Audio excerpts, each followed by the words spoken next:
Hace una semana Héctor nos habló sobre la herencia personal, la herencia familiar, sobre nuestro reservorio espiritual, sobre nuestras raíces.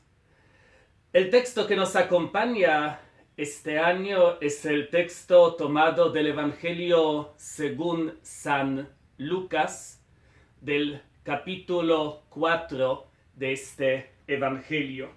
Martes pasado hemos comenzado meditando el versículo Jesús fue a Nazaret, donde se había criado, y según su costumbre entró un sábado en la sinagoga y se puso en pie para hacer la lectura. Hoy vamos a seguir con la meditación de este texto y vamos a pasar al versículo 18, a la primera parte de este versículo. El Espíritu del Señor está sobre mí porque Él me ha ungido.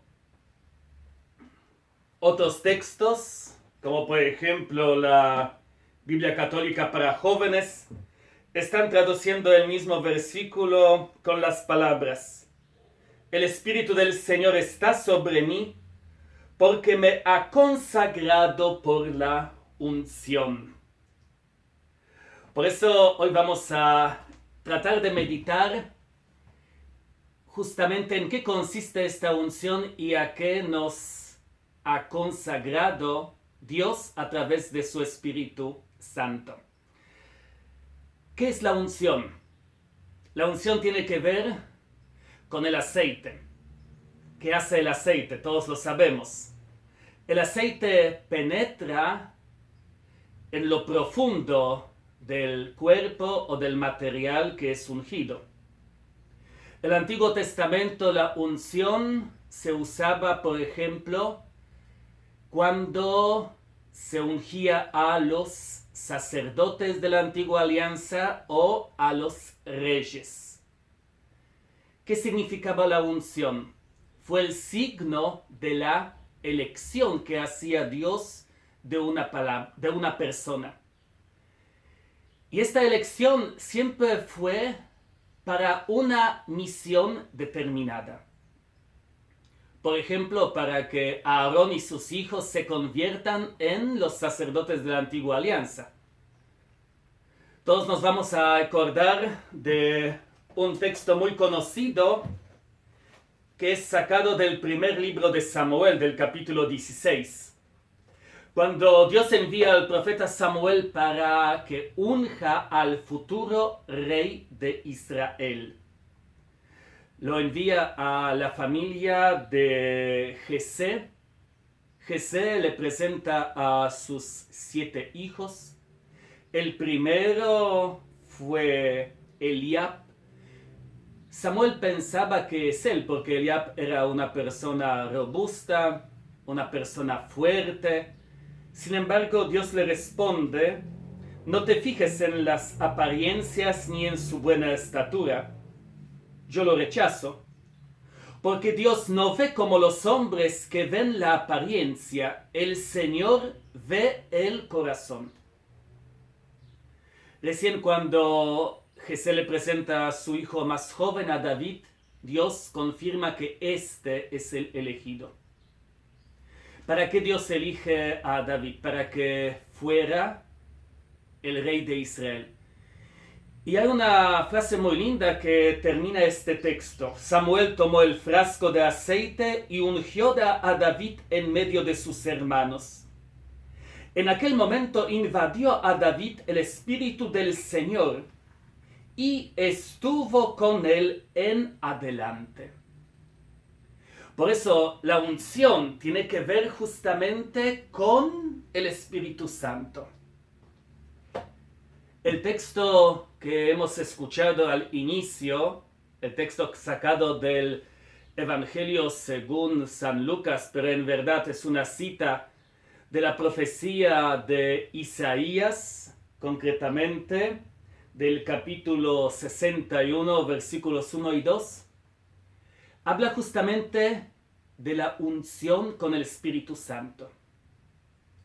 Y tal como el aceite está penetrando en el material que es ungido, sea nuestro cuerpo a través de la piel, sea la piedra, como nos mancha el aceite, por ejemplo, el pantalón, ya después no puedes sacar esta mancha. Así también el Espíritu Santo está penetrando, o debería penetrar, en lo más profundo del ser de cada uno de los ungidos, de los elegidos de Dios.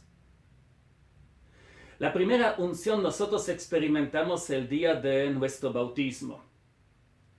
Después de ser bautizados con el agua, que simboliza o que significa nuestra sumersión en el misterio pascual de Cristo, en el misterio de su pasión, su muerte y su resurrección, cuando debe morir en nosotros el hombre viejo para que nazca el hombre nuevo, un hombre diferente, un hombre que se convierte en hijo de Dios, que se convierte en el hermano de Jesús. También somos ungidos con el Santo Crisma, que sabemos que simboliza justamente la presencia del Espíritu Santo. Y al contrario al agua, el aceite de Santo Crisma penetra en nosotros. ¿Y esto qué significa? Que nosotros, siendo cristianos, somos ungidos. Y debemos permitir que el Espíritu Santo penetre en lo más profundo de nuestro corazón. Que el Espíritu Santo nos transforme, nos marque de tal forma para que ya para siempre seamos cristianos. Significa ungidos, significa los que pertenecen a Cristo. ¿Por qué estoy hablando de todo esto y qué tiene que ver con nuestra consagración religiosa? La persona consagrada es la que pertenece a Dios.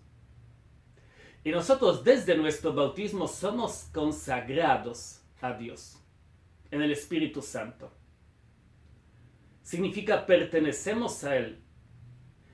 Y luego nuestra segunda consagración, que es la consagración a través de los votos religiosos, no es otra cosa que una confirmación en primer lugar y una profundización de la consagración del bautismo. Creo que esto es algo muy importante que debemos recordar siempre. En primer lugar, somos cristianos. En segundo lugar, somos consagrados a través de nuestros votos. Y luego vendrá recién la forma en que vamos a ir ejerciendo nuestra vida cristiana. Sea siendo sacerdotes, diáconos, religiosos, religiosas, laicos. Previamente, antes de nuestra ordenación, por ejemplo, sacerdotal, está la primera consagración, que es la bautismal, y la segunda, en nuestro caso, que es la religiosa. Por eso, nosotros, siendo consagrados para la misión, lo somos primero siendo cristianos. Todos los papas, los últimos, sea Francisco, sea antes Benedicto XVI, Juan Pablo II, nos recordaban que la Iglesia es misionera y que todos los cristianos tenemos la obligación de ser testigos de Cristo. Esa dimensión misionera no es el privilegio de congregaciones misioneras, en el sentido estricto de esta palabra. Es el deber de todos los cristianos. Siendo cristiano, yo tengo que ser testigo de Cristo. Siendo cristiano, soy misionero, tengo una misión.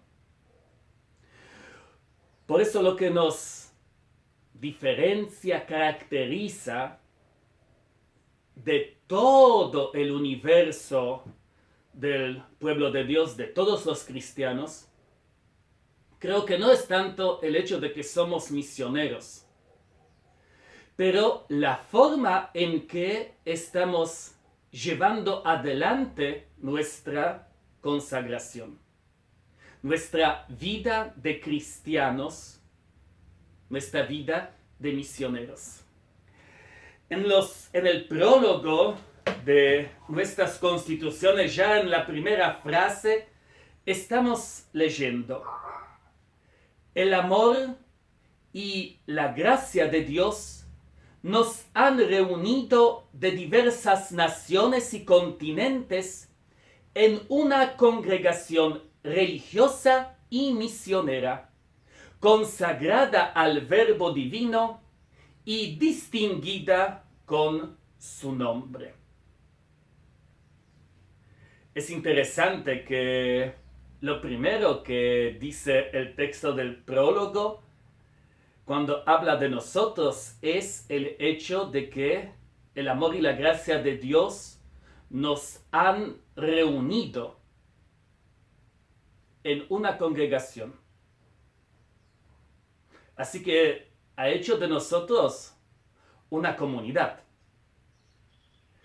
Y de hecho, después cuando leemos, por ejemplo, nuestras constituciones, y estoy en este momento hablando de la Constitución 104, que nos habla del carisma particular de nuestra congregación, así que de lo que nos diferencia, lo que nos caracteriza de todas las demás congregaciones religiosas, de todos los demás cristianos bautizados, es el hecho, y ahora voy a leer: el carisma particular de nuestra congregación se caracteriza además, primero, por el hecho de que realizamos nuestro servicio misionero en una comunidad fraternal de laicos y clérigos. Segundo, por el carácter internacional de la congregación, a través del cual damos testimonio de la universalidad de la Iglesia y de la fraternidad de los hombres. Y tercero, por la apertura con que, al igual que nuestro fundador Arnoldo Jansen, buscamos conocer de continuo la voluntad de Dios para arriesgarnos a nuevas tareas en espíritu de disponibilidad, desapego y prontitud. Las características de nuestra congregación que mencionan nuestras constituciones. La primera, que somos una comunidad fraternal de laicos y clérigos. Fuimos testigos, hemos escuchado, lo estamos escuchando, y nos damos cuenta que a veces, por desgracia, existen algunas, divisiones. Por ejemplo, los sacerdotes, es verdad, ponemos de relieve más nuestra ordenación sacerdotal, como si eso fuera lo más importante. O a veces hay algunas actitudes de parte de los clérigos que contradicen este ideal, pero creo que eso pasa tal vez porque justamente nos olvidamos de lo que es la base. Incluso yo creo que el orden en que nosotros estamos consagrándonos dentro de nuestra congregación nos dice justamente algo importante. ¿Qué es lo que nos une realmente a la congregación? No el hecho de que somos ordenados sacerdotes o no.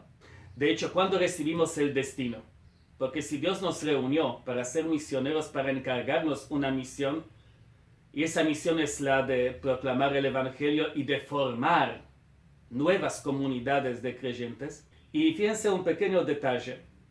Pedimos nuestro destino misionero, no importa si hacemos votos como clérigos o laicos, como hermanos o como sacerdotes o diáconos, lo que fuere, antes de los votos perpetuos. Hay cosas que pasan, hay muchas realidades que nos pueden de una u otra forma limitar o están a veces perjudicando nuestra convivencia fraterna, pero no deja ser para nosotros desafío el hecho de tratar de formar esta comunidad fraterna de, como dicen con sus hermanos y sacerdotes, y pensar primero en lo que es la base de nuestra fraternidad, que es en primer lugar el bautismo y en segundo lugar una consagración religiosa común.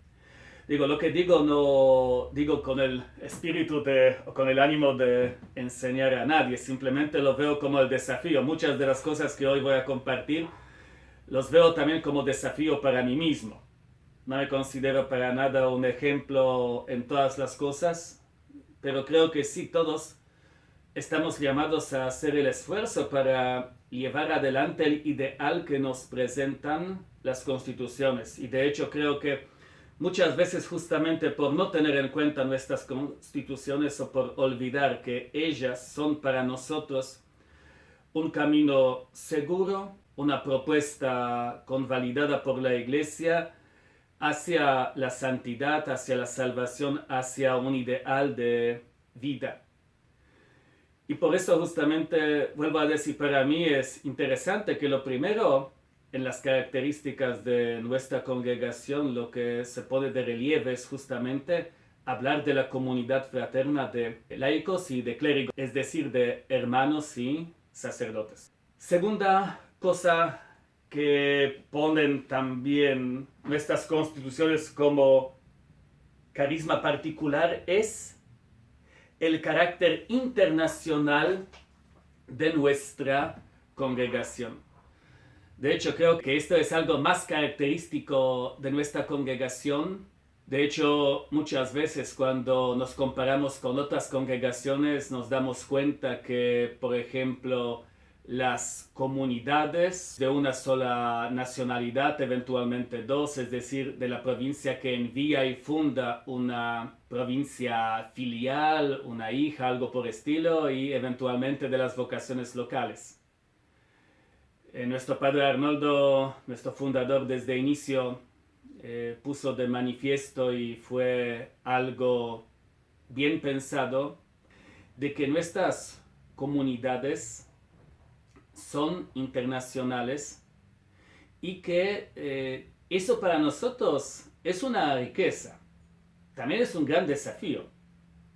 Creo que a todos nosotros nos tocó vivir con los hermanos de otras nacionalidades, de otras culturas. Sigue siendo desafío para nosotros, pero creo que no debemos renunciar a este ideal. La tentación es la de ir separándonos, de ir pensando cada uno en sí mismo, en el bien particular. Y lo que nos propone, no solamente las constituciones, el mismo Cristo en su evangelio es una comunidad de hermanos, donde, como ya dijo Pablo, por ejemplo, en sus cartas, donde ya no hay judío ni griego, donde no hay esclavo o señor, donde no hay mujer o varón, pero donde todos somos uno en Cristo. Y por eso, como también dice una de las oraciones eucarísticas, dice que la Iglesia en medio de este mundo dividido por las discordias, por las enemistades, se convierta en el signo profético de unidad y de comunión. De alguna forma, nuestra congregación está llamada a ser signo profético. Y más allá de todos los desafíos, todos estamos llamados a poner el mejor esfuerzo para aceptarnos unos a otros, reconociendo las riquezas de otras culturas, también no dejando de lado la mía, porque tal como hemos escuchado la semana pasada, nuestras raíces, nuestro equipaje cultural es una riqueza que cada uno puede de alguna forma poner a disposición de toda la comunidad. Y tercera cosa es la apertura con que nosotros, al igual que nuestro fundador Arnoldo Jansen, Buscamos conocer la voluntad de Dios para arriesgarnos a nuevas tareas en espíritu de disponibilidad, desapego y prontitud. El desafío que se nos presenta es el de discernimiento comunitario. Es de ver qué es lo que nos pide el Espíritu, qué es lo que nos pide la Iglesia, a dónde nos llama Dios para que como congregación, como comunidad, vayamos. De hecho, San Arnoldo estaba buscando la voluntad de Dios en todo, y el hecho de que como misioneros hemos llegado a Argentina como segundo país de misión después de China fue fruto de este discernimiento. Fue algo que Arnoldo no pensó cuando fundó la congregación, pero llegó a esta decisión a través del discernimiento, mediante el cual pudo descubrir la voluntad de Dios. Por eso cuando hablamos de nuestra congregación que se realiza para la misión, si nosotros somos ungidos, somos consagrados, que significa pertenecemos a Dios. Esta consagración tiene un carácter comunitario. La vida comunitaria o las constituciones que hablan de la vida comunitaria se encuentran a partir de la Constitución 301.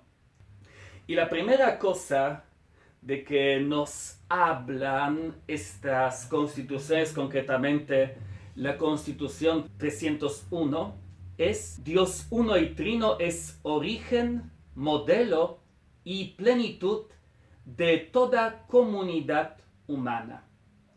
Participamos de su vida divina por el bautismo, en el cual fuimos hechos miembros del pueblo de Dios y discípulos de Jesucristo. Por la profesión religiosa hemos entrado en una comunidad inserta en la misión del Hijo y del Espíritu Santo, enviados por el Padre al mundo. Esta realidad crea lazos más profundos de unión entre nosotros y nos capacita para proclamar con mayor eficacia el anuncio de la salvación. Cultivamos esos lazos fraternales por medio de la oración, las relaciones interpersonales y las actividades apostólicas comunes. De vuelta, lo que me llamó la atención cuando volví a leer después de mucho tiempo, para ser sincero, estas constituciones, es que comienza con la mención de la Santísima Trinidad. Hay una cosa muy interesante. Las constituciones dicen que nuestra fiesta principal de nuestra congregación del Verbo Divino es la fiesta de la Santísima Trinidad. Y eso de vuelta por dos motivos. El primero, justamente por la comunidad. Dios Padre, Hijo y Espíritu Santo forman una comunidad perfecta y deben ser para nosotros modelo de toda comunidad.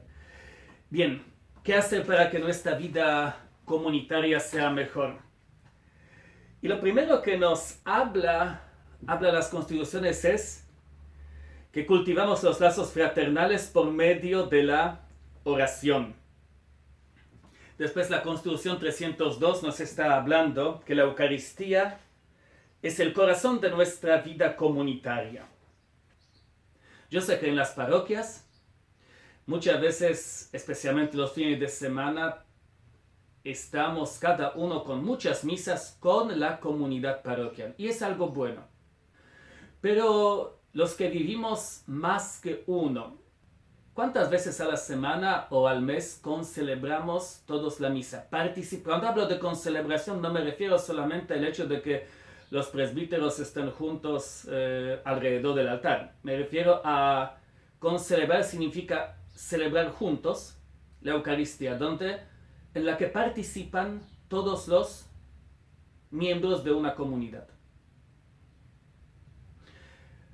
La otra cosa es las oraciones. Estamos llamados, invitados para que oremos por nuestros superiores, por nuestro general, nuestro provincial, Las constituciones nos invitan para que oremos por ellos. Después, la siguiente constitución nos habla de que el sincero amor fraterno, mucho más que el mero hecho de vivir y trabajar juntos, es el factor determinante de nuestra unidad. Es la Constitución 303. Mostraremos interés por la vida y el trabajo de cada uno de nuestros cohermanos y los apoyaremos y estimularemos de modo que desarrollen plenamente su vida y sus talentos. Compartiremos con todos las alegrías, penas, esperanzas y problemas. La amabilidad y la bondad deben ser rasgos característicos de nuestra congregación. Nos esforzamos por vivir plenamente el ideal evangélico de comunidad que predicamos a los demás.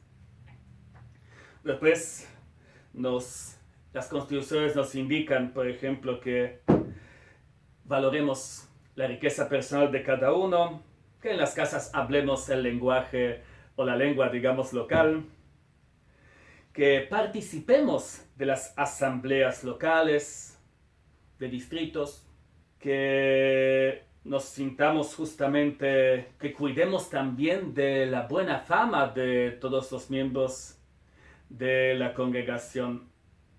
Otra de las cosas a la que nos llaman las constituciones es que en lo posible ningún cohermano vivirá o trabajará solo, sino acompañado de uno o más cohermanos. Después las constituciones también hablan de que los superiores y los cohermanos han de visitar ante todo a aquellos que por circunstancias dadas trabajan solos. Estos por su parte han de mantenerse en estrecho contacto con su comunidad. Evitaremos las envidias, antipatías, las divisiones y toda crítica contraria a la caridad, y nos abstendremos de cuanto pueda dañar la buena fama de algún cohermano. Nos ayudaremos mutuamente por medio de la corrección fraterna, y al producirse alguna disensión buscaremos reconciliarnos pronto. Aparte de la oración y convivencia, también las constituciones hablan que la comunidad fraterna crece a través de las tareas que emprendemos en forma comunitaria.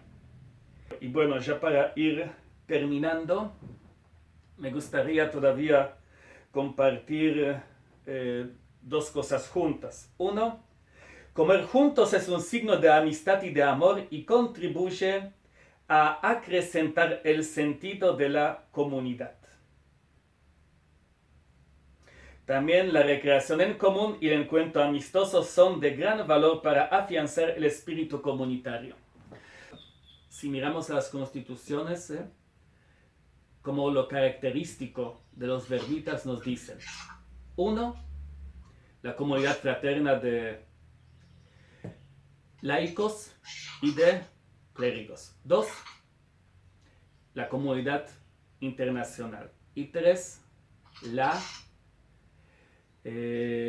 búsqueda de la voluntad de Dios para ir a los lugares a donde el Espíritu nos quiere llevar.